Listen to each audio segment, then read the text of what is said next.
क्या आपको पता है कि दुनिया की जनसंख्या कितनी है? हम बता देते हैं, लगभग 800 करोड़। और ऐसे में अगर किसी महामारी का टीका यानी वैक्सीन बन तो जाए, पर उसे सब लोगों तक पहुंचा पाना, वो भी कम दामों में, ये बहुत बड़ा चैलेंज है। और अगर समय के पहिए को आप 50 साल पहले ले जाएंगे तो ये कर पाना टेक्नोलॉजी के अभाव में बहुत ही कठिन काम था। लेकिन एक भारतीय कंपनी है जो पिछले 5-6 दशक से ऐसा कर पा रही है और दुनिया भर के करोड़ों लोगों की जान कई महामारियों से बचा चुकी है। जी हां, आज हम मेड इन भारत के इस एपिसोड में बात करने वाले हैं पुणे में स्थित serum institute of India private limited की। जानेंगे कि कैसे अस्तबल से शुरू होकर एक कंपनी आज दुनिया में मसीहा बनी हुई है और चाय से भी कम दामों में ढेरों वैक्सीन बनाकर सप्लाई कर चुकी है, करोड़ों लोगों की जान बचा चुकी है और कोरोना से भी लड़ने में हमारी मदद कर रही है। लेकिन शुरू करने से पहले हम आपको बता दें कि इस शो का एक ही मकसद है, अपने लोगों को अपनी ही मिट्टी में जन्मे छोटे बड़े ब्रांड्स के किस्से और कहानियां सुनाना। और यह मकसद पूरा तब होगा जब आप वीडियो देखकर शेयर करेंगे, ताकि ये किस्से दूर तक जाए। तो ये कहानी शुरू होती है पुणे के एक पारसी परिवार से, जिसके पास उसका खुद का अस्तबल था, यानी घोड़ों का व्यापार था। मालिक का नाम था सोली ए पूनावाला, जिन्होंने 1946 में एक मेल और 6 फीमेल घोड़े खरीद कर अपना धंधा शुरू किया था। नाम रखा था पूनावाला स्टड फार्म। धंधा जैसे जैसे इनका बड़ा हो रहा था, वैसे वैसे इनके बेटे साइरस पूनावाला भी बड़े हो रहे थे, जिनका जन्म 1941 में हुआ था। और साइरस की पढ़ाई जो थी वो वहीं पुणे में ही द बिशप स्कूल से हुई और ग्रेजुएशन करने के लिए वो गए ब्रिहान महाराष्ट्र कॉलेज ऑफ कॉमर्स में, जहां से पढ़ाई पूरी करने के बाद वो भी अपने फैमिली बिजनेस में आ गए। इधर साइरस बड़े हो चुके थे, उधर इनका धंधा भी। लेकिन अब नई पीढ़ी थी, नई सोच थी। उन्होंने अपने पिताजी से बोला कि बाबूजी, ये जो घोड़ों को दौड़ाने वाला धंधा है, घोड़ों के रेस वाला धंधा है, ये अब बंद होने वाला है और कार रेसिंग का ट्रेंड आने वाला है। तो घोड़ों को पालना छोड़कर हम कार बनाना शुरू करते हैं। तो उनके बाबूजी ने बोला, बिल्कुल ठीक बात है, बहुत सही बोल रहे हो तुम। एक काम करो, तुम प्रयोग करना शुरू करो। उन्होंने अपने पिताजी से $100 लिए और अपने मित्र को बुलाया, बोले चलो काम शुरू करते हैं।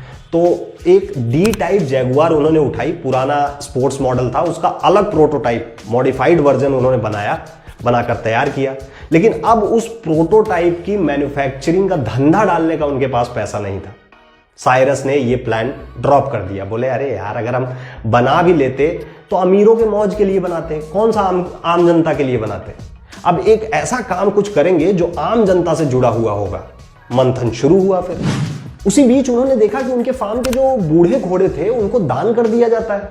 उन्होंने एक आदमी को बुलाया अपनी कंपनी के और उससे पूछा कि भाई ये किसको दान कर देते हैं। उसने बोला सर, एक संस्था है सरकारी, हाफकिन इंस्टीट्यूट, उसी को दान करते हैं। बोले अच्छा, किस लिए करते हैं, वो क्या करते हैं इन घोड़ों का। तो उसने बताया कि सर, ये जो बूढ़े घोड़े होते हैं इनके सीरम से वैक्सीन बनाई जाती है, टीका बनाया जाता है। बोले अच्छा, ये तो बहुत बढ़िया चीज है। और उनको पहले से पता था कि कई महामारियों ने दुनिया को अपनी चपेट में लिया है, कई ने तो गांव के गांव को शमशान बना दिया है। और वो ये भी जानते थे कि ये जो वैक्सीन बनती है इनकी, वो बहुत महंगी आती है, मतलब आम जनता के बस की बात नहीं है खरीदना। तो यहीं से उनका दिमाग चमका। उन्होंने सोचा कि इसी का तोड़ निकालेंगे और सस्ती वैक्सीन बनाएंगे। लेकिन ये भी जो इनका आइडिया था, ये इतना आसान नहीं था। मतलब कॉमर्स पढ़ा हुआ लौंडा उतर रहा था मेडिकल के फील्ड में, वो भी इतना बड़ा चैलेंज लेकर। सोचिए। खैर, दृढ़ निश्चय हो तो गुरु कुछ भी हो सकता है, आसमान में छेद भी हो सकता है, ऐसी शायरियां चलती हैं। तो उन्होंने अपने भाई जावरी पूनावाला को अपने साथ जोड़ा। बोले देखो, आइडिया बहुत कर रहा है, अगर सफल हो गए तो क्रांति आ जाएगी समझो। और घोड़ों के व्यापार में रहते हुए इनकी पहचान रईसों से हो ही चुकी थी। तो ये दोनों अपना आइडिया लेकर मार्केट में उतरे और बहुत जल्द $12,000 का फंड भी रेज कर लिया। और अपने पिताजी से भी बोला कि आप भी कुछ लगाइए, अब तो समाज सेवा शुरू होने वाली है। उन्होंने भी लगा दिए पैसे। अब सब जोड़ जाड़ के उन्होंने 1966 में सीरम इंस्टीट्यूट ऑफ इंडिया की स्थापना कर दी। और सबसे पहले उसी संस्था में जहां ये लोग बूढ़े घोड़े अपने दान किया करते थे, हाफकिन इंस्टीट्यूट, वहां से वैज्ञानिकों की एक टीम हायर कर ली और अपने सपने को सच करने की दिशा में आगे बढ़ने लगे। 2 साल की कड़ी मेहनत के बाद इनकी टीम ने एंटी टेटनस सीरम बनाकर तैयार किया, वो भी कतई सस्ते दामों पर। टेटनस उस समय बहुत बड़ी समस्या हुआ करता था और सरकारी अस्पतालों में इनके सीरम को सप्लाई करने का कॉन्ट्रैक्ट भी इनको बहुत जल्दी मिल गया। ये बहुत बड़ी उपलब्धि थी साइरस और उनकी टीम के लिए। यहीं से सफलता का सिलसिला शुरू हुआ और बाद में इन्होंने कभी पीछे मुड़ के इसके बाद नहीं देखा। ढेरों वैक्सीन इन्होंने बनाई, कई ऐसी वैक्सीन जो मार्केट में पहले से थी उनको भी सस्ते दामों पर बनाकर बेचना शुरू किया, जैसे DTP vaccine, anti snake venom serum, एमवैक, डिप्थेरिया, टेटनस, पेराटोसिस, बीसीजी, आर हेपेटाइटिस बी, मीसल्स, मम्स और रूबेला। और ये न केवल इंडिया बल्कि दुनिया भर के देशों में सप्लाई की गई हैं। WHO, UNICEF, Pan American Health Organization, global alliance for vaccine जैसे बड़ी बड़ी संस्थाओं ने सीरम से वैक्सीन खरीदी है।